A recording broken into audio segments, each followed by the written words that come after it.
ବଞ୍ଚିଥିବାରୁ ମରିବା ପର୍ଯ୍ୟନ୍ତ ହ୍ୟୁମାନ ଶଙ୍କର ଏମିତି ଅଜଣା କଥା ଯାହା ଆପଣ କେବେ ଶୁଣି ନଥିବେ। ଆଉ ଯଦି ଆପଣ ଶୁଣନ୍ତି ସେ କଥା ଆପଣ ସେ କଥାକୁ ବିଶ୍ୱାସ ବି କରିପାରିବେନି। ହ୍ୟୁମାନ ଶଙ୍କର ଏମିତି ଏକ କାହାଣୀ ଯାହା ଆପଣ ଆଜି ପର୍ଯ୍ୟନ୍ତ ଜାଣିନାହାନ୍ତି। ଆଉ ଆଜି ଶୁଣନ୍ତୁ ସେଇ କାହାଣୀ। ଆଉ ସବୁ ଜାଣିବା ପାଇଁ ଭିଡ଼ିଓ ଲାଷ୍ଟ ପର୍ଯ୍ୟନ୍ତ ନିହାତି ଦେଖନ୍ତୁ।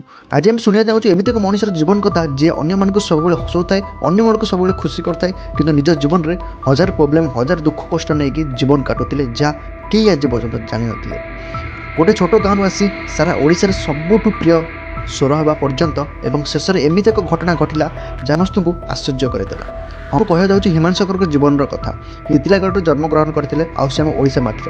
ମାତାଙ୍କର ନାଁ ହେଲା ମମତା ମିଶ୍ର, ପିତାଙ୍କ ନାଁ ବାପା ତ ଏ ଦୁନିଆରେ ନାହାନ୍ତି ଆଉ ତାଙ୍କ କଥା ନ କହିବା ହିଁ ଭଲ। ଘର ବହୁତ ସାଧାରଣ ଥିଲା। ଦିନେ ପଖାଳ ଖାଇକି ବଞ୍ଚୁଥିଲେ, ଦିନେ ପାଖରେ ପଇସା ନଥିଲା ଖାଇବା ପାଇଁ।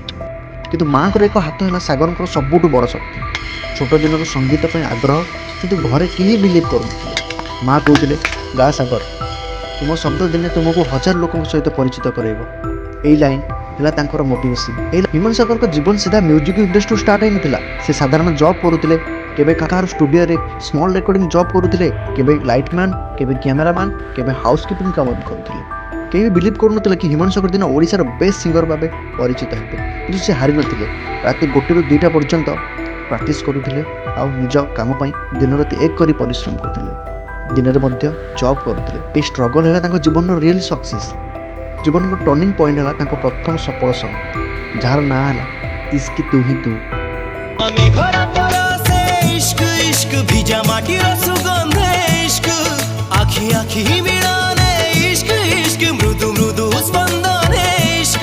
এই ସଙ୍ଗ ରିଲିଜ୍ ହେଲା ପରେ ଲୋକ ଓଡ଼ିଶାରେ ଗୋଟେ ନୂଆ ଶବ୍ଦ ଶୁଣିଲେ, ଗୋଟେ ହାର୍ଟ ଟଚିଂ ଶବ୍ଦ ଶୁଣିଲେ। ଏହା ଥିଲା ହ୍ୟୁମାନ ଶଙ୍କରଙ୍କର। ଏହା ଥିଲା ତାପରେ ହ୍ୟୁମାନ ଶଙ୍କର ଗୋଟେ ପରେ ଗୋଟେ ଗୀତ ଫେମସ୍ ହେଇଗଲା ଆଉ ଲୋକଙ୍କ ମନରେ ହ୍ୟୁମାନ ଶଙ୍କରଙ୍କ ପାଇଁ ଭଲ ପାଇବା ବଢ଼ି ବଢ଼ିଗଲା। ହ୍ୟୁମାନ ଶଙ୍କରଙ୍କର ଟପ୍ ହିଟ୍ ସଙ୍ଗ ଯାହା ଓଡ଼ିଶାକୁ ଝୁମାଇ ଦେଇଥିଲା।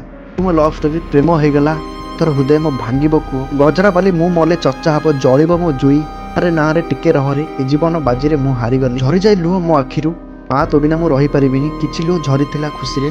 ହ୍ୟୁମାନ ଶଙ୍କର ଜଗନ୍ନାଥଙ୍କ ଗୀତ ବି ଗାଇଥିଲେ। ଆଉ କିଛି ଓଡ଼ିଆ ଲୋକ କହୁଛନ୍ତି ହ୍ୟୁମାନ ଶଙ୍କର ଜଗନ୍ନାଥକୁ ଭଲ ପାଉନଥିଲେ ବୋଲି, ଜଗନ୍ନାଥକୁ ବିଶ୍ୱାସ କରୁନଥିଲେ ବୋଲି ଦୁନିଆ ଛାଡ଼ି ଚାଲିଗଲେ।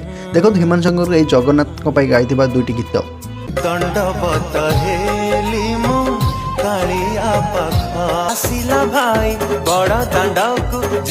ସଙ୍ଗ ଓଡ଼ିଶାର ପ୍ରତ୍ୟେକ ଯାତ୍ରା, ଫେଷ୍ଟିଭାଲ, ଡ୍ୟାନ୍ସ ଧମାକାରେ ହେଉ କିମ୍ବା କୌଣସି ଫେଷ୍ଟିଭାଲରେ ହେଉ କିମ୍ବା କୌଣସି ପ୍ରୋଗ୍ରାମରେ ହେଉ, ଏ ଗୀତ ସବୁ ଭାଇରାଲ ହେଉଥିଲା। ଆଉ ହ୍ୟୁମାନ ଶଙ୍କର ଧୀରେ ଧୀରେ ଉପରକୁ ବଢ଼ୁଥିଲେ। ଆଉ ହ୍ୟୁମାନ ଶଙ୍କର ଇମୋସନାଲ କିଙ୍ଗ ଥିଲେ ଆଉ ମେଲୋଡ଼ି କିଙ୍ଗ ବି ଥିଲେ। ସେଥିପାଇଁ ଲୋକ ତାଙ୍କୁ ଜୀବନଠୁ ଅଧିକା ଭଲ ପାଉଥିଲେ ଆଉ ତାଙ୍କ ଗୀତକୁ ସବୁବେଳେ ପ୍ରଶଂସା କରୁଥିଲେ। ହ୍ୟୁମାନ ଶଙ୍କର ଏ ଦୁନିଆ ଛାଡ଼ି ଚାଲିଗଲେ। ଏକ ଦିନ ସାରା ଓଡ଼ିଶାକୁ କନ୍ଦେଇ ଦେଲା। ଅଧିକାଂଶ ଲୋକ କୁହନ୍ତି ସେ ଡିପ୍ରେସନରେ ଥିଲେ, ତାଙ୍କର ପର୍ସନାଲ ଲାଇଫ୍ ପ୍ରୋବ୍ଲେମ୍ ଥିଲା, ପରିବାରରେ ସମସ୍ୟା ଥିଲା ଆଉ ଏଇସବୁ ତାଙ୍କୁ ମେଣ୍ଟାଲି ୱିକ୍ କରିଦେଲା। କିନ୍ତୁ ଆଜି ବି ଲୋକମାନେ କୁହନ୍ତି ଏହାର କାରଣ କିଛି ଅଲଗା। ଓଡ଼ିଶାର ପ୍ରିୟ ସ୍ୱରରେ ଶେଷ ଚିହ୍ନ। ଆଉ ଦିନେ ଏମିତି ଏକ ଖବର ଯାହା ଓଡ଼ିଶାକୁ ହଲେଇ ଦେଲା। ଆଉ ହ୍ୟୁମାନ ଶଙ୍କର ଏ ଦୁନିଆ ଛାଡ଼ି ଚାଲିଗଲେ। ସମସ୍ତେ ତାଙ୍କୁ ଝୁରୁଥିଲେ କିନ୍ତୁ ସେ ଆଉ ଫେରୁନଥିଲେ। ଓଡ଼ିଶାର ପ୍ରିୟ ସ୍ୱରରେ ଶେଷ ଚିହ୍ନ, ତାଙ୍କ ମୃତ୍ୟୁ ନିଅ ଓଡ଼ିଶା ଆଜି ବି ପ୍ରଶ୍ନ କରୁଛି, ଏମିତି ଟ୍ୟାଲେଣ୍ଟ କିପରି ଯାଇପାରେ। ତାଙ୍କ ମା ସାଗରଙ୍କର ପ୍ରଥମ ଶକ୍ତି, ଏବେ ସେଇ ମାଆଙ୍କ ପାଇଁ ଦୁନିଆ ବଦଳିବା। ପରିବାର ଏବେ ବି ସକ୍ରୁ ରିକଭର ହେଉଛି। ହ୍ୟୁମାନ ଶଙ୍କରଙ୍କ ଶବ୍ଦ ଆଜି ବି ଓଡ଼ିଶାରେ ବଞ୍ଚି ଅଛି। ହ୍ୟୁମାନ ଶଙ୍କର ଆମକୁ ଦେଲେ ସଙ୍ଗୀତ, ମଧୁର ସ୍ୱର ଏବଂ ଏକ ସତ୍ୟ କି ଟ୍ୟାଲେଣ୍ଟ ଥିଲେ ଷ୍ଟ୍ରଗଲ୍ କିଛି ବି ନୁହେଁ। ସେ ଶରୀରରେ ନାହାନ୍ତି କିନ୍ତୁ ତାଙ୍କ ଶବ୍ଦ ଏବେ ବି ଓଡ଼ିଶାରେ ଜୀବନ ରହିବ। ହ୍ୟୁମାନ ଶଙ୍କର, ତୁମ ସ୍ୱର ମୁଁ କେବେ ବି ଭୁଲି ପାରିବୁ ନାହିଁ। ଆଉ ତୁମେ ଏ ଦୁନିଆ ଛାଡ଼ି ଚାଲିଗଲ, କିନ୍ତୁ ତୁମର ଅନେକ ଗୀତ, ଅନେକ କାହାଣୀ ଆଜି ଆମକୁ କିଛି ନୂଆ ମେରୁକୁ ଆଣିବ ଆଉ ଦୁଃଖ ଟାଇମ୍ରେ ଗୋଟେ ସାହାରା ପାଇବ। ଆପଣଙ୍କ ପାଖରେ ଏତିକି ପ୍ରାର୍ଥନା, ଭଗବାନ ଆପଣଙ୍କୁ ଆତ୍ମାକୁ ସବୁବେଳେ ଶାନ୍ତି ଦିଅନ୍ତୁ। ଜୟ ଜଗନ୍ନାଥ। ଆପଣଙ୍କୁ ଯଦି ଭିଡ଼ିଓଟି ଭଲ ଲାଗିଲା, ଲାଇକ୍, ସେୟାର, ସବସ୍କ୍ରାଇବ୍ କରିବା ପାଇଁ ଜମା ଭୁଲିବେନି। କାହିଁକିନା ଭିଡ଼ିଓ ବନେଇବା ପାଇଁ ବହୁତ କଷ୍ଟ ଆଉ ବହୁତ ଟାଇମ୍ ଲାଗେ। ଆପଣ ଗୋଟେ ଲାଇକ୍ କଲେ ହୁଏତ ମୋତେ ମୋଟିଭ୍ ମିଳିବ ଏମିତି କିଛି ନୂଆ ନୂଆ ଭିଡ଼ିଓ ଆଣିବେ। ଜୟ ଜଗନ୍ନାଥ। ସମୟ ଆସିବ ଦିନେ ଭାବିବୁଲ ମନେ ମନେ ମୁଁ ମଲା ପରେ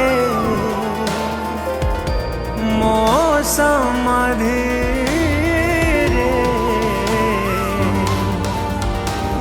ଦୁଇ ଟୋପା ଲୁହ ଥରେ ଝରେଇ ତୁ ଦବୁରେ।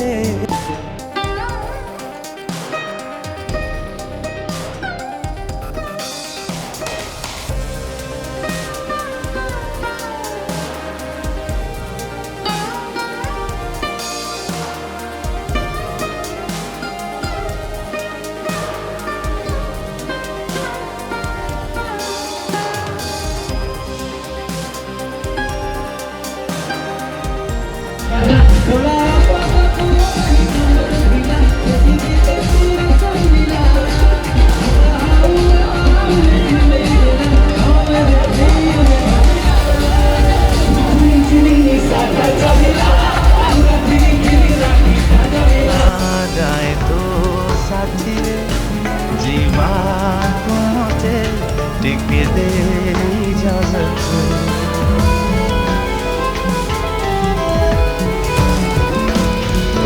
স্পন্দন ଥିବା যায় ମୋ ଛାତିରେ କରୁଛି ତତେ ବିପନା